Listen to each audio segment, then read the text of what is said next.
Say on streets. Our streets. Say on streets. And main it. Right. Main it. Whose streets? Our streets. Word on the beat, word on the beat, word on the beat. Time after news. Time after news. Time after news. Time after news. Time after news. Time after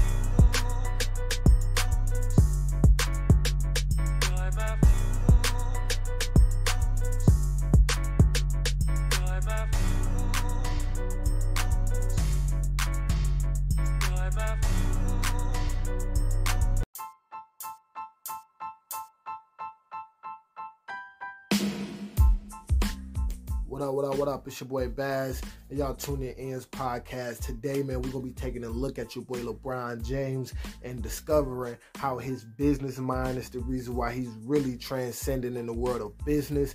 And not only that, but in the world of basketball. Stay tuned.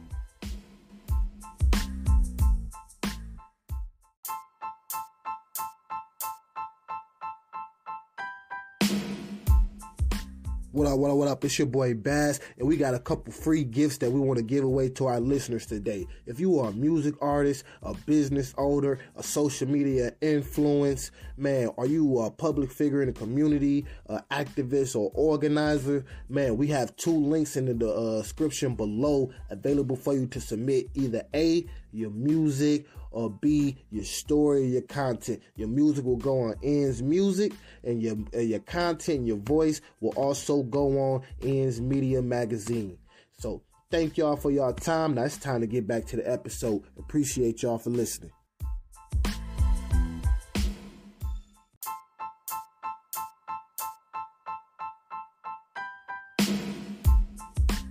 Man, so let's talk about that guy, LeBron James, coming straight out of Akron, was one of the most sought after high school basketball players at his time.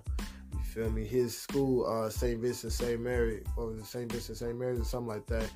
They couldn't even play in their high school arena. They had to go, play at the college and also play at NBA, you feel me, arenas and stuff like that, when they was still selling out. So, he was that guy back in high school. So he pretty much knew that he was going to go to the league, and he pretty much knew basketball was going to be in his favor. So he opted to not go to college, to go straight to the pros. So now he's going straight into business. And during that time when LeBron James was coming into the pros, he came in with a class and with some, a few other athletes that became, NBA superstars, but not really reached the level of success that LeBron James had seen. But not only on the court was LeBron James that guy, he was also making a lot of good business moves and doing a pretty good job at it. You feel me? Like, as far as investments and things like that. One of the first the first thing I noticed as an investment that he had, that like a lot of people, are familiar with but may not be familiar with, is Blaze Pizza. A pizza company or pizza chain, when it come down to it, that has been expanding and expanding fast. You feel me? You can catch him on pretty much almost every college campus, you feel me? And and they business to me seem like it's going very, very, very good. I feel like it's running smooth to me. I don't really see too much, like when I actually went to one, you feel me, and I seen how good it was doing, and from the news and stuff like that you find out about business, that was a very, very, very good investment. As you also see, he has made investments into schools, going into the education industry. Well, that's an industry, going into education.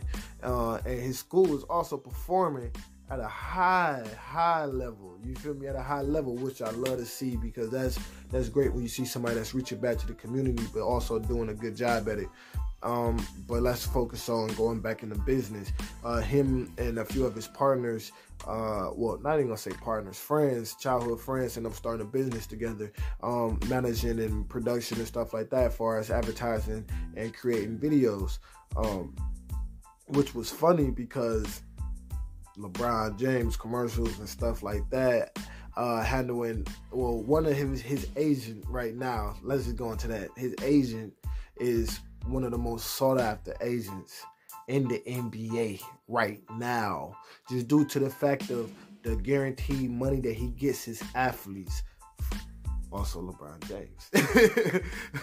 But you feel me? Like they built something there. They found the formula. They know the system beat the system. And I don't want to say beat the system, but they know how to work the system. They know how to be good at what they do. As far as LeBron James being an athlete that's able to be marketable and things of that nature, but also as far as the agent that they have.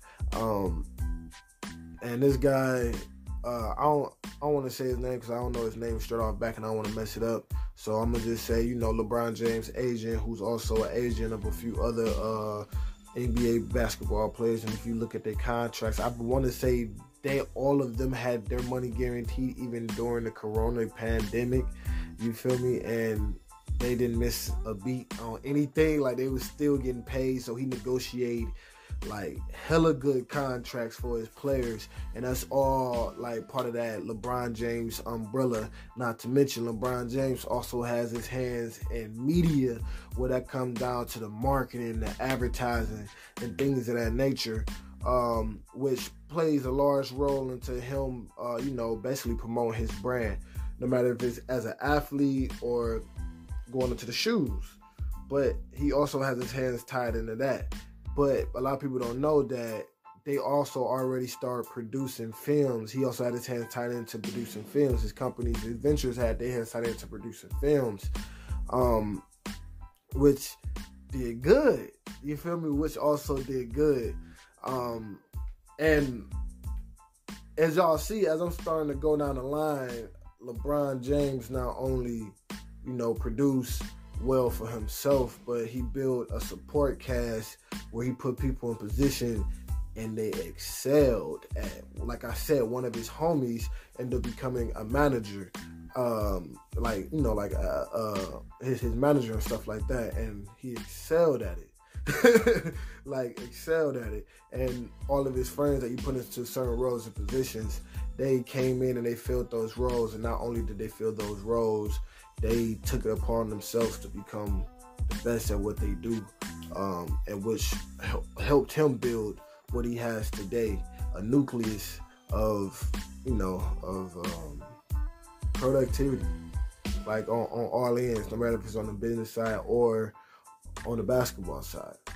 So now let's go into why I'm saying all this is so much, so much needed. I think I wrote it that wrong. Let me go into why this is needed. You feel me? And I feel like the culture really just needs to really zone in and really see that, because we don't really talk about, black athletes, black men being able to be versatile, but also work with one another with no drama, no static. You feel me? And build something. You feel me? And not only just build, but multiply. You feel me? Multiply the fruits of their damn fucking labor. Yes, I cuss, but multiply the fruits of their labor. You feel me? And LeBron James, during all that time when he was talking about he a critic, not a critic, but a villain, and he a snake because he went from Cleveland to Miami, and he gotta play with it. Woo. Y'all can say all y'all want to. When it came down to handling business and taking care of his own, LeBron James did a hell of a good job at that. And keeping his name out the media for bullshit. Oh, man, you can't even speak about nobody other. Like, the dude, private life is so private, but so public at the same time. I don't know, man. It's so private, but public at the same time. You feel me? And think about, like, now the position that his son, Bronny, is in. You feel me? Being a basketball player, up and coming. You feel me? Playing on ESPN just like his pops, but not really, I ain't gonna say like his teams ain't no state championship contenders or not like that, but they not the Akron team that he played on. You feel me? They're a superstar team, But, you know, they traveling and doing stuff like that. So now he's playing on that same type of level, and he's on that same type of platform, being that, you know, he's playing on ESPN, he's playing the top talent from around the country. He brushing shoulders with NBA players and stuff like that. He's getting that real work in, you feel me? And yeah, like that's golden. That's something that you want to see, you feel me? He a hands-on dad, you feel me? He dominate the sport, but he also take care of business for the long haul, you feel me? And just got his hands tied in different investments. So now that's going into some of y'all, you feel me? Like going back looking at it, I'm talking about the family right now. Ends, man. Let's look at this, man, and see how we can digest this, man.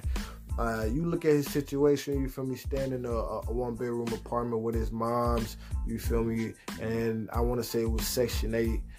You feel me? Like he came up from that, and him being a big dude, I know he's probably getting taken care of because people looked at his athletic ability, but you got still, what he was experiencing, what he was still going through.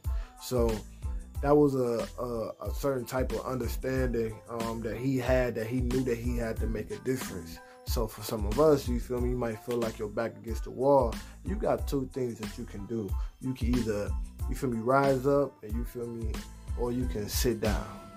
And when I say rise up, it's stuff that's going to come with rising up. Like, well, it's a lot of stuff that people don't talk about or probably don't know about. I know he probably got some bad business ventures that he had and things of that nature.